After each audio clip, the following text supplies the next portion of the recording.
Hello friends, welcome to UDCR centre. आज हम कुछ इम्पोर्टेंट क्वेश्चन सॉल्व करने जा रहा है आपका इंग्लिश का। तो ये वीडियो थोड़ा लंबा हो सकता है, लेकिन ये आपका बहुत इम्पोर्टेंट है क्योंकि यहाँ पे मैं एटलीस्ट 40-45 क्वेश्चन सॉल्व करूँगा। जो क्वेश्चन जो स्पेशली आपका एमटेट एग्ज़ाम में नहीं आया था, जो इम्पोर्टेंट क्वेश्चन है उसको मैं उठा के ले आया हूँ। क्योंकि जो क्वेश्चन एग्ज़ाम में आया था प्रीवियस में, वो तो आपका क्वेश्चन सॉल्व करने के टाइम में मैं समझा दूँगा।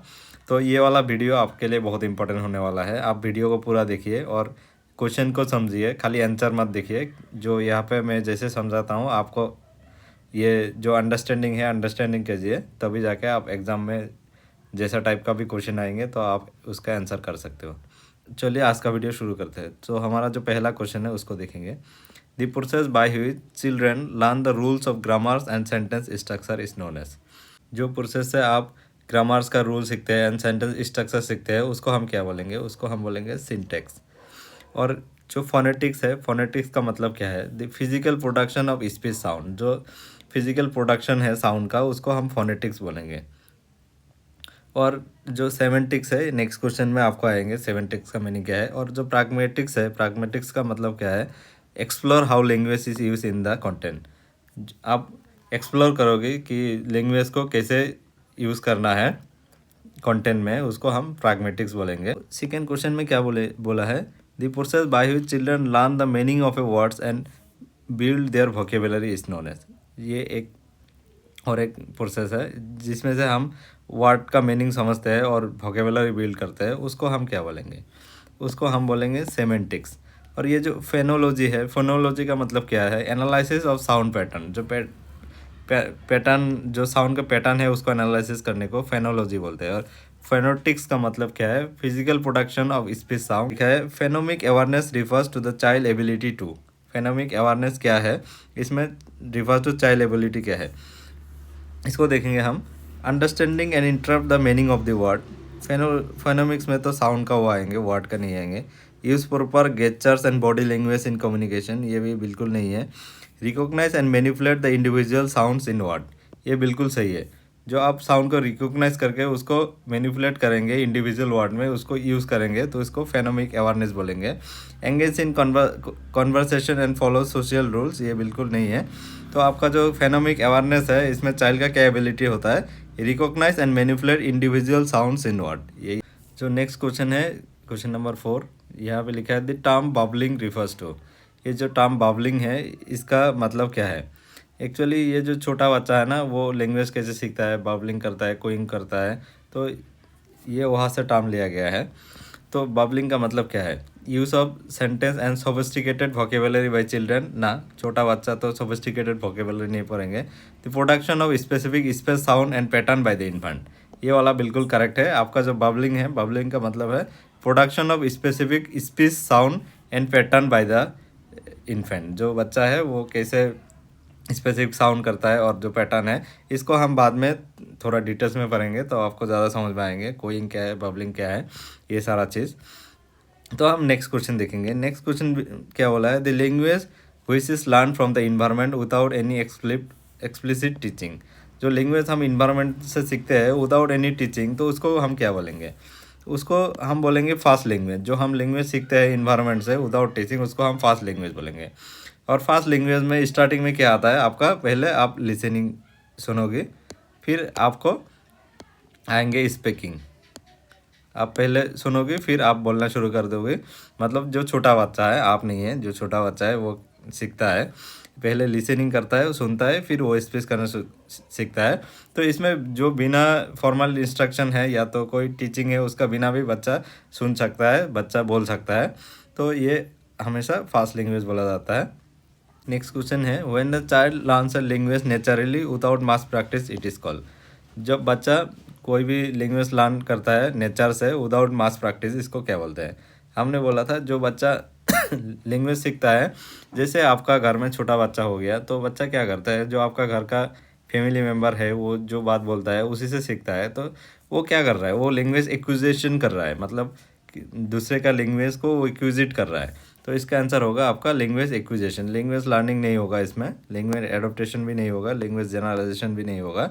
तो बच्चा जो है, छोटा बच्चा, वो लैंग्वेज एक्विजिशन करता है। जो घर में जो लैंग्वेज बोला जाता है वो सुनता है और फिर ऑटोमेटिकली वो लैंग्वेज बोलना शुरू करता है बच्चा।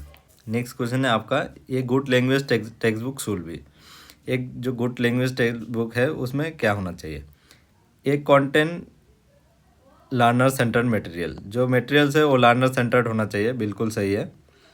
Content teacher friendly instruction and content related materials, ये जो कंटेंट है वो टीचर फ्रेंडली भी होना चाहिए, इंस्ट्रक्शन मटेरियल वहाँ पे होना चाहिए था।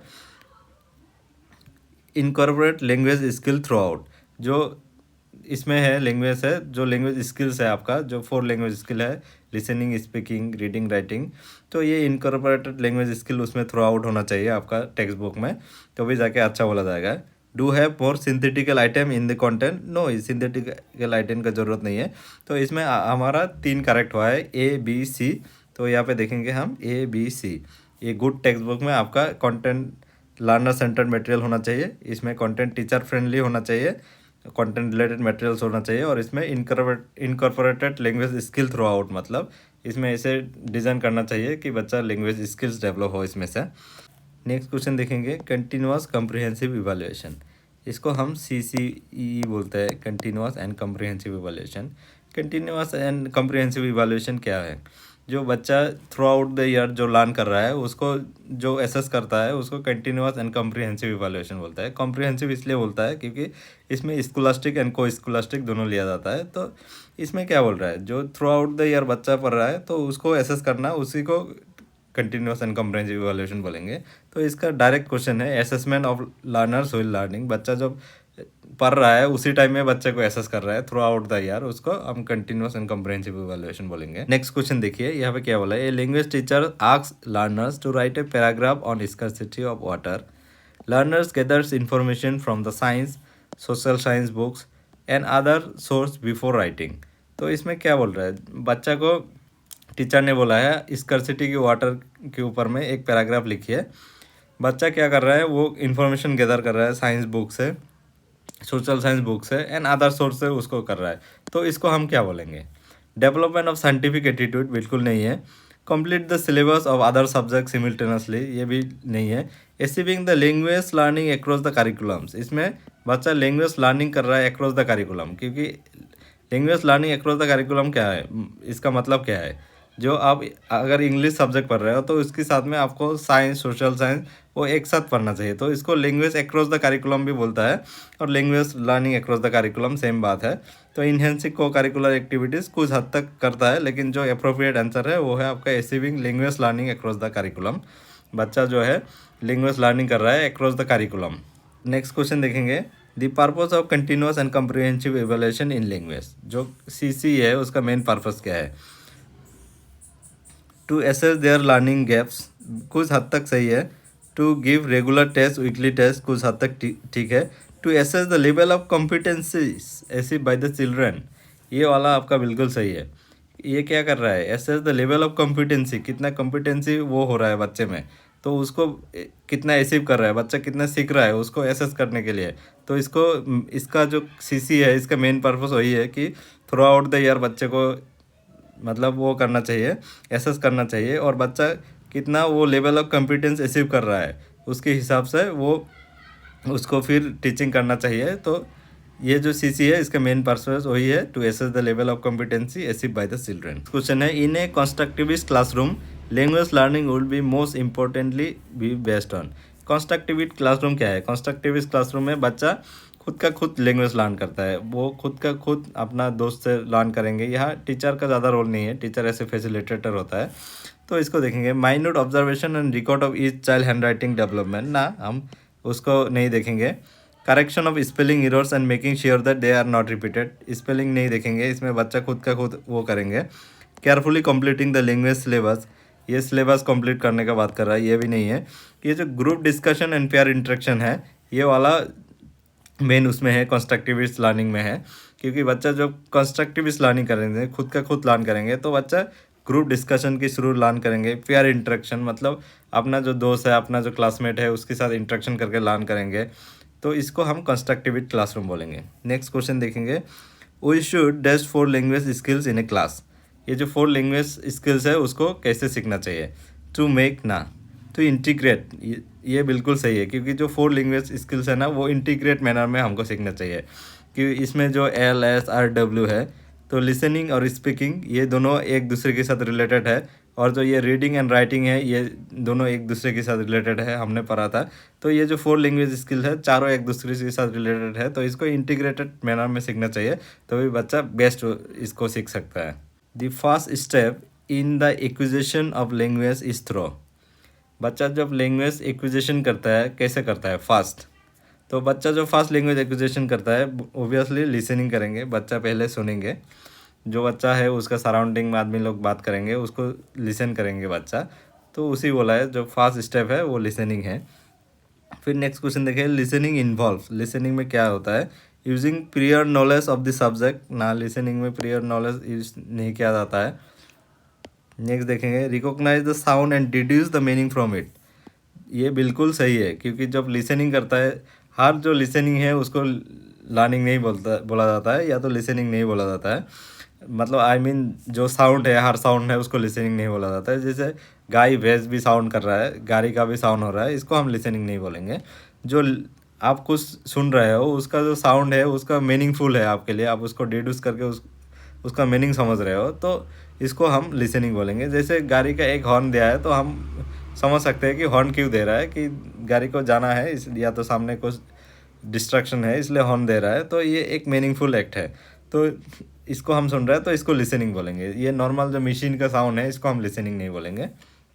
तो listening involve recognise the sound and deduce the meaning from it. Next question क्या है? Language skill can be learn better. अभी पढ़ा था लैंग्वेज स्किल हम बेटर कैसे लर्न कर सकता है, अगर उसको इंटीग्रेटेड मैनर में पढ़ेंगे तो उसको अच्छे से लर्न करेंगे if they taught in a integrated manner. Next question देखेंगे, proper language learning means the learnings of 4 basic language skills, that is skills of listening, speaking, reading and writing. In order to develop the basic language skills among the learners, the teacher should। ये जो proper learning skills है, मतलब आपका जो 4 learning skills है, listening, speaking, reading and writing, इसको develop करने के लिए टीचर्स को क्या करना चाहिए जो बेस्ट डेवलप हो? The emphasis that will learners learn will get targeted language only targeted language बोल रहा है, तो ओनली टारगेटेड लैंग्वेज नहीं होना चाहिए, इसमें मदर टंग भी यूज़ करना चाहिए, टारगेट लैंग्वेज भी यूज़ करना चाहिए, तो वे जाके बच्चा अच्छे सीखेंगे।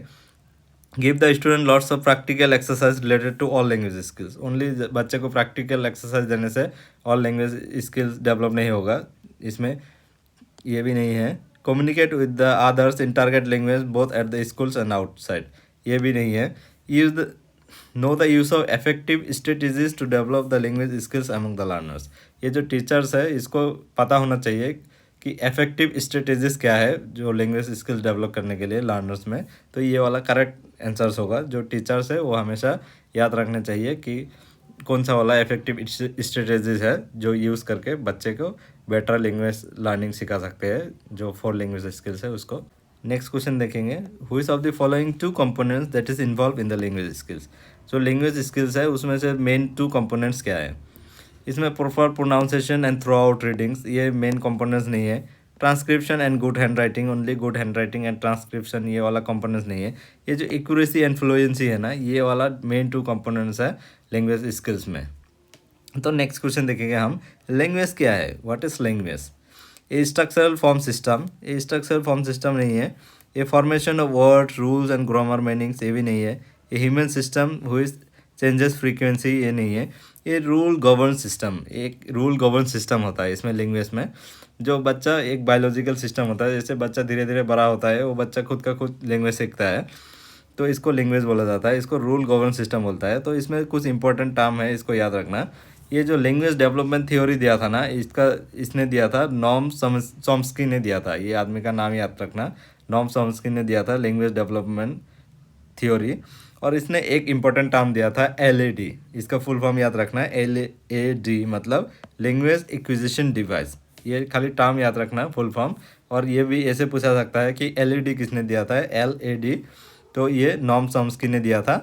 यहाँ पे भी देखिए लैंग्वेज क्या है, लैंग्वेज क्या है? Language is a system of system, language एक सिस्टम ऑफ सिस्टम है, ये एक गवर्न बाई रूल सिस्टम है जो ऑटोमेटिकली बच्चा सीखता है नेचर से, तो इसी को लैंग्वेज बोला जाता है। तो याद रखना, आप ऐसा क्वेश्चन आने से आप कर पाओगे। नेक्स्ट क्वेश्चन देखेंगे, mother tongue influences can be made support in English classroom by. ये जो मदर टंग इन्फ्लुएंसेस हो रहा है ना क्लासरूम में, उसको कैसे सपोर्ट कर सकते हो। The conversation in mother tongue more often than English, only mother tongue में ज़्यादा वो देना चाहिए, इंग्लिश को नहीं, ये नहीं है आपका। Give example from mother tongue only, only mother tongue से आप एग्जाम्पल देना है, ऐसे बोल रहा है। Laying emphasis on exposure to the target language only, only target language में नहीं देना चाहिए, मतलब इसमें जो मदर टंग है इंग्लिश में इन्फ्लुएंस कैसे कर रहा है वही बोल रहा है। और टारगेट लैंग्वेज मतलब यहाँ पे इंग्लिश का बात कर रहा है टारगेट लैंग्वेज। तो इसका जो राइट आंसर है ये है, giving meaningful input from the target language and using the language of the learners. ये जो मीनिंगफुल इनपुट है वो टारगेट लैंग्वेज से देना चाहिए। In a multilingual classroom a teacher should, एक मल्टीलिंगुअल क्लासरूम में टीचर क्या करना चाहिए। एक मल्टीलिंगुअल क्लासरूम मतलब क्या है, इसमें बहुत भाषा बोला जाता है, बहुत इसमें जो स्टूडेंट है वो डिफरेंट एरिया से आया है, डिफरेंट मदर टंग बनने वाला, तो उसी को मल्टीलिंगुअल क्लासरूम बोलता है, जिसमें एक से ज़्यादा भाषा बोला जाता है। तो इसको देखेंगे, discourage the use of native language for communication. Discourage word use किया है, ये नेगेटिव होता है discourage. Recognise only predominant language that is use by the majority of the student, जो मेजोरिटी ऑफ द स्टूडेंट है वही लैंग्वेज बोलना चाहिए, ये भी नहीं है। Create awareness about diversity of language and allow their users as per student preferences, इसमें जो क्रिएट डाइवर्सिटी वो अवेयरनेस देना चाहिए टीचर को कि ये जो इंडिया है, इंडिया में डाइवर्स लैंग्वेज का है, इसमें बहुत सारा लैंग्वेज का आदमी आता है, हर जगह पे अलग अलग लैंग्वेज बोला जाता है, तो बच्चा जो प्रीफरेंस करता है उसी को उसका प्रीफरेंस के हिसाब से उसको बोलना देना चाहिए, इसी को मल्टीलिंगुअल क्लासरूम बोलता है। तो ये वाला आपका करेक्ट आंसर है। नेक्स्ट वाला ऑप्शन था, discourage the use of language other than one target language such as English, only English बोलना चाहिए, ये बिल्कुल गलत है। Indian classrooms are multilingual classroom, keeping the multilingual context which one of the following is most appropriate about multilingual classroom at primary stage. Indian जो classroom है maximum multilingual classroom है, जो यहाँ पे जो ऑप्शन दिया है यहाँ से मोस्ट अप्रोप्रिएट कौन सा है, जो the teacher should focus on school language ignoring the language of learners, learners का लैंग्वेज को इग्नोर करना चाहिए यहाँ पे बोल रहा है, तो बिल्कुल नहीं है। लर्नर का जो लैंग्वेज है उसको अपॉर्चुनिटी देना चाहिए मल्टीलिंगुअल क्लासरूम में। The home language mother tongue should be spoken at home and not in the schools, ये बोल रहा है जो मदर टंग ओनली घर में बोलना चाहिए, स्कूल में नहीं, ये भी गलत है। India should have monolingual schools and learner should be admitted as per the preference of the language, ये बोल रहा है इंडिया में खाली एक ही लैंग्वेज का होना चाहिए और लर्नर उसके हिसाब से प्रीफरेंस होना चाहिए, ये बिल्कुल नहीं है। मल्टीलिंगुअल क्लासरूम हमको पता है बहुत भाषा बोला जाता है उसमें। The teacher should encourage the learners to communicate and express themselves in their own language and respect their views, ये बिल्कुल करेक्ट है। जो टीचर्स है उसको इनकरेज करना चाहिए लर्नर्स को, वो अपना लैंग्वेज में कम्युनिकेट करे और जो अपना जो एक्सप्रेस है वो अच्छे से व्यू करे, क्योंकि जो बच्चा है वो अपना छोटा बच्चा वो मदर टंग में ज़्यादा आप एक्सप्रेस कर सकते हैं। What is the status accorded to the English language in the Indian constitution, ये जो इंग्लिश लैंग्वेज है अकॉर्डिंग टू इंडियन कॉन्स्टिट्यूशन, इसका स्टेटस क्या है। ये इसका स्टेटस मेनली है एसोसिएट ऑफिशियल लैंग्वेज बोला जाता है इंडिया में इंग्लिश को, ये कॉन्स्टिट्यूशन ने दिया था। और कौन सा अमेंडमेंट में दिया था ये हमने पढ़ाया था आपको, उसको याद रखना। ये नेक्स्ट क्वेश्चन देखिए, according to the observation the national curriculum framework the NCF 2025 the English is a language in India, ये जो NCF 2025 है इसमें 3 लैंग्वेज फार्मूला दिया था। जो फर्स्ट लैंग्वेज है वो हमेशा मदर टंग और रीजनल लैंग्वेज होना चाहिए, और जो सेकंड लैंग्वेज है उसमें आपका मॉडर्न इंडियन लैंग्वेज होना चाहिए या तो इंग्लिश लैंग्वेज होना चाहिए। तो इसको इसमें बोला है जो इंग्लिश है वो कौन सा लैंग्वेज है, तो ये यहाँ पे आपका सेकंड लैंग्वेज होगा। जो NCF ने बोला था इंग्लिश हमेशा सेकंड लैंग्वेज होना चाहिए, फर्स्ट लैंग्वेज स्कूल में मदर टंग या तो रीजनल लैंग्वेज होना चाहिए। Children's oral language developments forms an important foundations of learner literacy. Which of the following classroom practices enable the oral language development? इसमें बोला है जो लर्नर का ओरल लैंग्वेज डेवलपमेंट होता है, तो ये एक इम्पोर्टेंट फाउंडेशन है लर्निंग लिटरेसी के लिए। तो इसमें क्लासरूम प्रैक्टिसेस में क्या होना चाहिए जो अच्छे ओरल लैंग्वेज डेवलप हो बच्चे में, तो memorising and reciting poem individually और इन द चोरस, ये बिल्कुल सही नहीं है, मेमोराइज करने से बच्चा कभी भी नहीं सीख सकता है। Chorus reading a story in the text book along with the teachers, teacher के साथ टेक्स्ट बुक रीडिंग करना चाहिए, ये भी नहीं है। प्रैक्टिसिंग द वर्ड्स इन चोरस, ये वर्ड को प्रैक्टिस करना चाहिए, बिल्कुल सही नहीं है। Participate in role play and favourite stories. बच्चा जब role play and favourite stories में पार्टिसिपेट करेंगे तो बच्चे को बेटर ओरल लैंग्वेज डेवलपमेंट होगा। जो जो छोटा बच्चा है वो जब रोल प्ले में पार्टिसिपेट करता है तो वो जो बेस्ट वे है बच्चे में लैंग्वेज डेवलपमेंट करने के लिए, रोल प्ले हो गया है और स्टोरी टेलिंग हो गया है, ये सारा बेस्ट वे है बच्चे में ओरल लैंग्वेज डेवलपमेंट के लिए। नेक्स्ट क्वेश्चन देखेंगे, the two word utterance are often use by young child between 1 to 5 to 2.5 years of age are call. ये जो टू वर्ड अटरेंस साउंड होता है तो इसमें 1 to 5 ईयर्स 2 to 5 ईयर्स जो बच्चा है वो बोलता है तो इसको क्या बोलेंगे? इसको टेलीग्राफिक स्पीच बोलेंगे। इसको अभी हम डिटेल्स में पढ़ेंगे, ये क्या है, बबलिंग क्या है, कोइंग क्या है, टेलीग्राफ स्पीच क्या है, तो इसको हम डिटेल्स में पढ़ेंगे। ये देखिए जो इंपॉर्टेंट पॉइंट्स है इसमें, the language development in a child completed in साज स्टेज। जो बच्चे का लैंग्वेज डेवलपमेंट होता है उसमें पहले कोइंग होता है, जो 6 वीक्स में होता है उसको कोइंग बोलता है, फिर बाबलिंग होता है, फिर 1 वर्ड बोलना सीखता है, फिर 2 वर्ड बोलता है, फिर लॉन्ग अटरेंस साउंड बोलता है। ये जो टर्म है ना इसको याद रखना, और ये जो मंथ और ईयर है, कौन सा ईयर मतलब कितना एज में कौन सा स्टेज आता है, ये इंपॉर्टेंट है। तो इसको अभी थोड़ा देखेंगे हम, इसका मीनिंग क्या है। जैसे कोइंग है, कोइंग क्या है? Queuing is a vowel like sound. जो बच्चा छोटा बच्चा है 6 मंथ का तो वो बोलता है मो, ऐसे बोलता है। जो अगर बच्चे को खाना खिलाया वो सेटिस्फाई हो गया तो मो बोलेंगे, ऐसे टाइप का बोलेंगे कोइंग।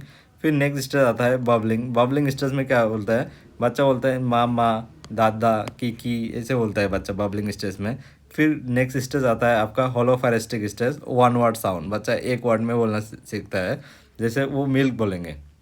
इसका मतलब क्या है? इसका मतलब बोल रहा है आई वांट मिल्क, मतलब उसको मिल्क चाहिए। वो पूरा सेंटेंस नहीं बोल पा रहा है, वो खाली मिल्क बोल रहा है, मतलब उसको मिल्क चाहिए। फिर वो वाटर बोल रहा है, मतलब उसको पानी चाहिए। फिर नेक्स्ट आएंगे 2 word, that is telegraphic speech. जो ये स्टेज है 2 वर्ड स्टेज है, इसमें क्या बोलेंगे, कैसे बोलेंगे बच्चा? वांट जूस, डॉग बाइट, मोमी सीट। ये खाली 2 वर्ड्स में बोलना सीखेंगे। फिर जब बड़ा हो जाएंगे इसमें एडल्ट सेंटेंस स्ट्रक्चर सीखेंगे, लॉन्ग अट्रेसिव। इसमें बच्चे जो सिंटेक्स है, लैंग्वेज स्ट्रक्चर है, ये सारा सीखेंगे। तो इसको याद रखना, यहाँ से भी आपका क्वेश्चन आ सकता है। In the following question out of the 4 alternative selected the alternatives which is the best suited of the phrases, a speech or the presentation made without previous preparation। एक बच्चा को स्पीच बोलना पड़ रहा है या तो प्रेजेंटेशन बोल रहा है विदाउट प्रीवियस प्रिपरेशन। हमने क्या बोला था? जो एक्सटेम्पोर स्पीच है उसमें क्या बोलता है? ऑन द स्पॉट टॉपिक्स दिया जाता है, विदाउट प्रिपरेशन बच्चे को बोलना पड़ता है। तो यहाँ पे वही बोला है, बच्चे को प्रेजेंटेशन देना है या तो एक स्पीच देना है विदाउट प्रीवियस प्रिपरेशन, तो इसको एक्सटेम्पोर स्पीच बोलेंगे। नेक्स्ट क्वेश्चन देखेंगे, Rajesh a teachers of class 8 organise an intra class extempore speech competition. मतलब अपना क्लास में ही वो एक ये एक्सटेम्पोर स्पीच का कंपटीशन ऑर्गेनाइज कर रहा है। Which of the following parameter is least important in assessing the extempore speech. इसमें बोल रहा है कौन सा वाला पैरामीटर है वो जो लीस्ट इंपॉर्टेंट है, मेन इंपॉर्टेंट वाला बात नहीं कर रहा है, लीस्ट इंपॉर्टेंट वाला मांग रहा है। तो यहाँ पे जो एक्यूरेसी एंड फ्लुएंसी है ये तो इम्पोर्टेंट होगा। जो एक्सटेम्पोर स्पीच बच्चा बोलेंगे एक्यूरेसी फ्लुएंसी बिल्कुल होना चाहिए।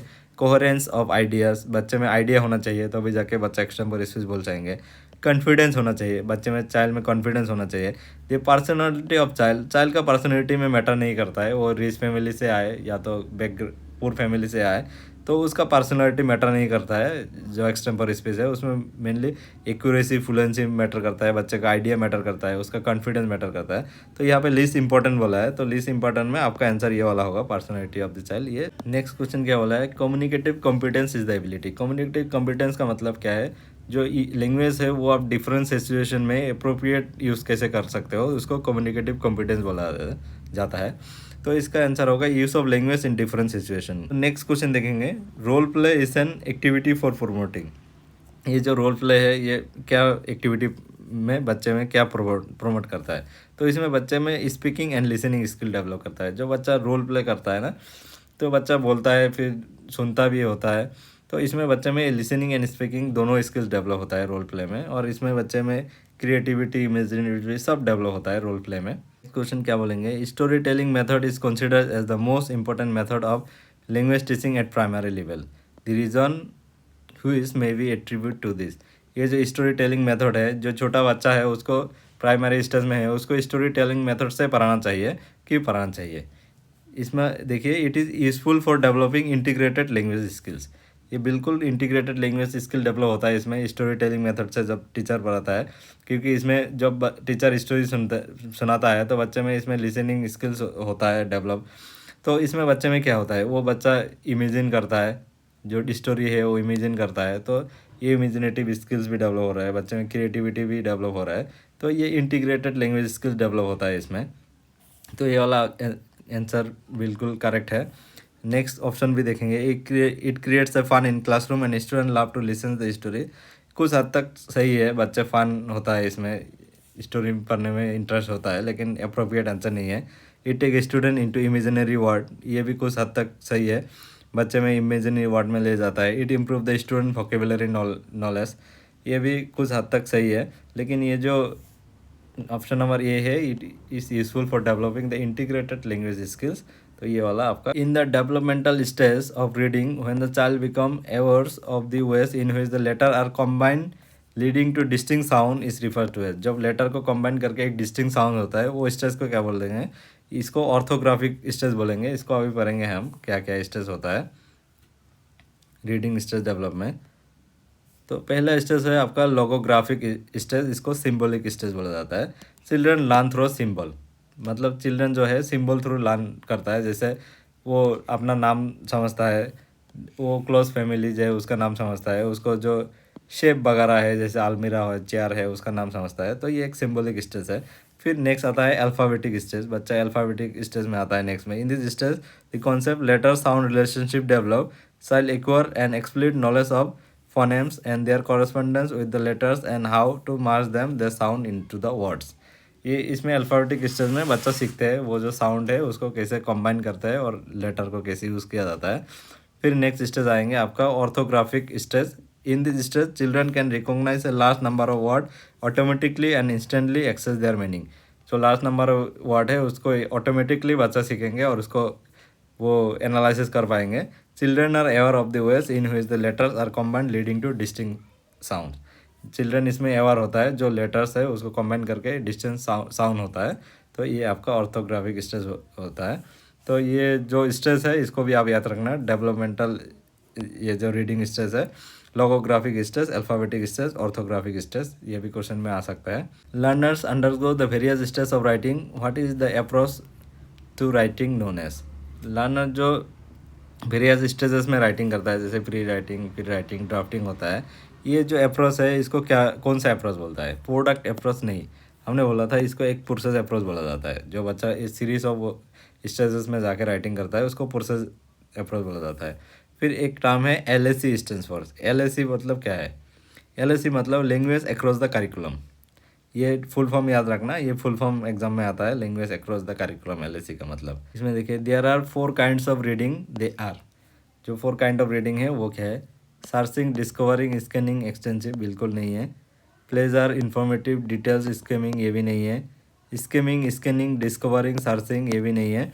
Scamming, scanning, extensive and intensive, ये जो 4 है ये आपका 4 काइंड्स ऑफ रीडिंग है, ये बिल्कुल सही है। और स्किमिंग का मतलब क्या है, स्कैनिंग का मतलब क्या है, एक्सटेंशन क्या है, इंटेंसिव रीडिंग क्या है, ये हमने ऑलरेडी पढ़ा था। तो ये बहुत इंपॉर्टेंट है 4 रीडिंग, यहाँ से क्वेश्चन हर बार आता है एग्जाम में, तो ये अच्छे से आप पढ़ के जाना। स्किमिंग क्या है, स्कैनिंग क्या है, एक्सटेंसिव रीडिंग क्या है, इंटेंसिव रीडिंग क्या है। इसमें देखिए there are 2 kinds of reading skills. 2 kinds of reading skills क्या है इसमें देखेंगे। फार्बल्स एंड विजुअल रीडिंग नहीं है, स्लो एंड फास्ट रीडिंग ये नहीं है, लाउड रीडिंग, ये वाला आपका 2 काइंड्स ऑफ रीडिंग स्किल्स है। इसमें आपने पढ़ा होगा साइलेंट रीडिंग क्या है, लाउड रीडिंग क्या है। लाउड रीडिंग में जो प्रोनाउंसिएशन इंप्रूवमेंट के लिए किया जाता है। This theory describe the process by which readers combine their own background knowledge with the information in a text in order to comprehend the text. इसमें बोल रहा है जो बच्चा का बैकग्राउंड नॉलेज है, प्रीवियस नॉलेज है, इसको यूज़ करके नया टेक्स्ट को कॉम्प्रिहेंड करेंगे। ये कौन सा थ्योरी बोलता है? तो ये हम स्कीमा थ्योरी में पढ़ा था। जो बच्चे का प्रीवियस नॉलेज है, एग्जिस्टिंग नॉलेज है, उसको यूज़ करके नया नॉलेज को कॉम्प्रिहेंड करना, इसको स्कीमा बोलता है। नेक्स्ट क्वेश्चन क्या बोला है? Which of the following is the best way to assess the writing skills of the students. ये जो बच्चे का राइटिंग स्किल्स है उसको बेस्ट वे में कैसे हम एसेस कर सकते हैं? Answer the question based on the chapter of the text book. Only text book question देके उसको आंसर लिखने दिया तो उसको ऐसे ऐसे वो बेस्ट वे में नहीं होता है। बच्चे को डिक्टेशन करने देना ये भी नहीं है। तो ये जो राइटिंग देयर एक्सपीरियंसेस है ना, ये वाला बिल्कुल राइट वे है, बेस्ट वे है assessing the writing skills of the student. बच्चे को जब अपना एक्सपीरियंस लिखने दोगे ना, तो बच्चा अपना जो सीखा है वो अपना एक्सपीरियंस खुद वो एक्सप्रेस करेंगे, तो उससे बेस्ट वे में टीचर उसको एसेस कर सकता है कि बच्चे में राइटिंग स्किल्स कैसा है। तो नेक्स्ट क्वेश्चन देखेंगे, audience and purpose of writing are identified during dash stage in the process of writing approach.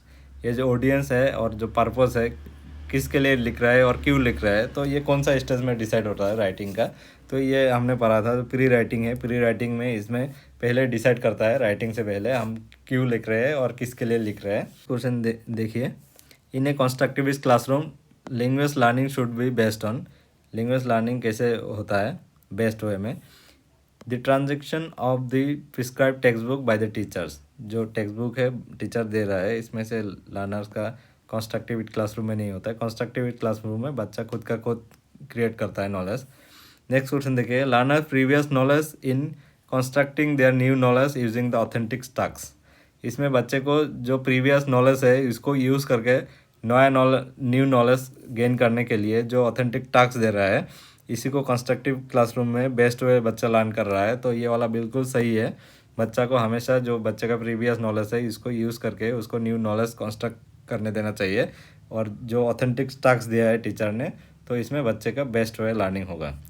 Next और ऑप्शन देखें, the assumption that English language can only be learn if the teacher translate to the learners.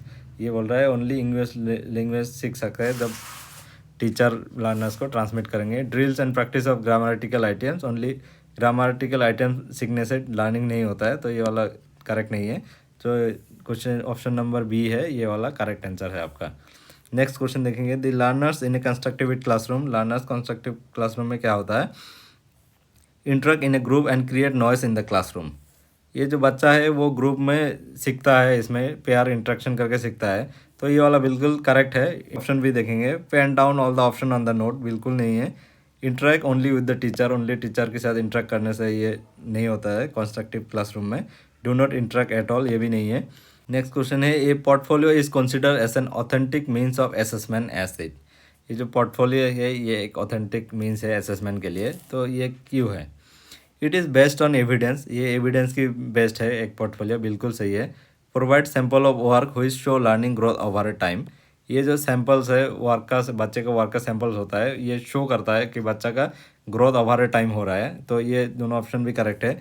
Random collection of variety of student work, random collection नहीं होता है, इसमें जो best work होता है बच्चे का वही लिखा जाता है, इसमें सिलेक्टेड वर्क होता है। Colourful collection of student work, only colourful collection होता है, इसमें बिल्कुल नहीं है। तो इसका जो आंसर होगा ये ए एंड बी होगा, तो इसमें देखिए ए एंड बी ये वाला करेक्ट आंसर होगा। Dash is the systematic collection of student work. एक सिस्टमेटिक वे जो स्टूडेंट का वर्क को कलेक्शन किया जाता है उसको हम पोर्टफोलियो बोलेंगे। कंटिन्यूअस एंड कॉम्प्रिहेंसिव इवैल्यूएशन, ये रिपीट क्वेश्चन है, पहले बार आता है। Assessment of learners with learning of the following is not correct about portfolio assessment. Portfolio assessment में कौन सा वाला करेक्ट नहीं है, इसमें नॉट ढूंढना है आपको। Portfolio assessment provide the evidence of student learning, इसमें स्टूडेंट लर्निंग का एविडेंस देता है, बिल्कुल सही है। It help student to become more autonomous, इसमें बच्चे को हेल्प करता है मोर ऑटोनोमस एक्सप्लोर करने के लिए और लर्न करने के लिए। It foster student reflection and help them to self monitoring their learning, बच्चे जो लर्न किया है उसको सेल्फ असेसमेंट के लिए अपॉर्चुनिटी मिलता है, क्या सीखा है क्या नहीं सीखा है, सेल्फ मॉनिटरिंग का ऑप्शन होता है, तो ये भी बिल्कुल सही है। Portfolio assessment is one time assessment of the student learning, ये वन टाइम नहीं होता है, ये जितना भी बच्चा थ्रू आउट द ईयर हो गया, जो बच्चा बेस्ट वर्क होता है उसमें कलेक्शन करके वहाँ पे लिखा जाता है, तो यहाँ पे नोट बोला है, तो ये वाला आपका आंसर्स होगा, नोट है, और बाकी ये जो है ये 3 करेक्ट है पोर्टफोलियो के लिए।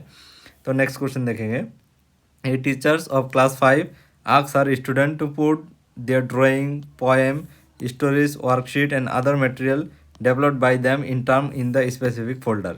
ये जो टीचर है क्लास 5 का वो स्टूडेंट को बोल रहा है अपना ड्राइंग, अपना पोइंग, अपना स्टोरीज ये एक फोल्डर में डेवलप करिए। That folder of student can be call as, ये जो फोल्डर है इसको क्या बोलेंगे हम, पोर्टफोलियो बोलेंगे। क्वेश्चन देखिए, ये report is a pieces of writing that describe. ये रिपोर्ट जो है ये एक पीसेस ऑफ राइटिंग है।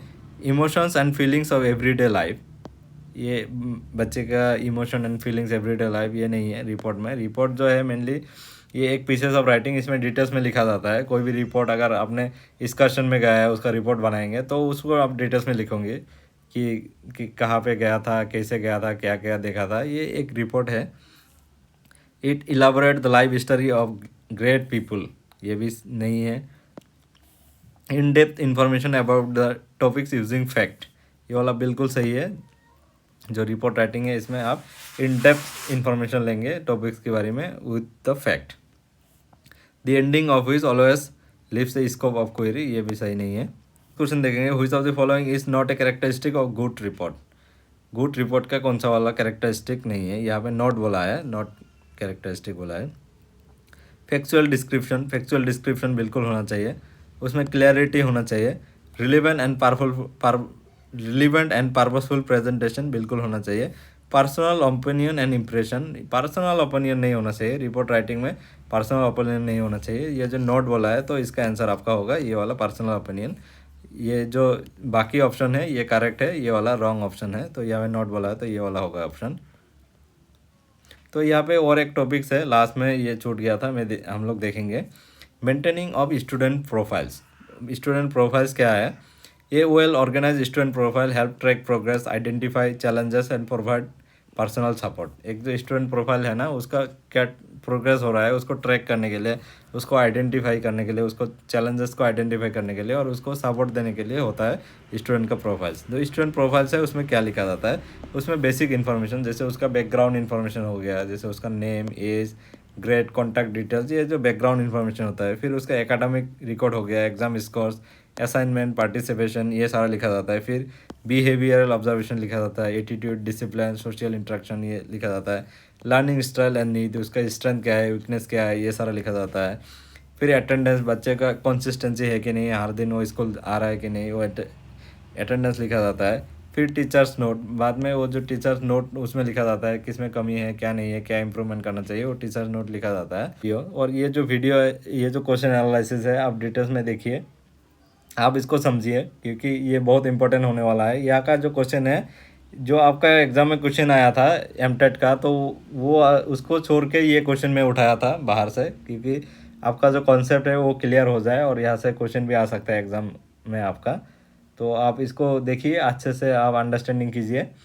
होप सो आपको बहुत हेल्प करेंगे ये वीडियो को। अगर ये वीडियो आपको अच्छा लगा है तो आप प्लीज़ वीडियो को लाइक कर दीजिए, सब्सक्राइब कर दीजिए। और आपको अगर एनी डाउट है तो आप हमें कमेंट बॉक्स में बोल सकते हो, या तो हमारा व्हाट्सएप नंबर दिया गया है वहाँ पे आप मैसेज कर सकते हो आपका क्वेरीज़ के लिए एंड आपका सपोर्ट के लिए।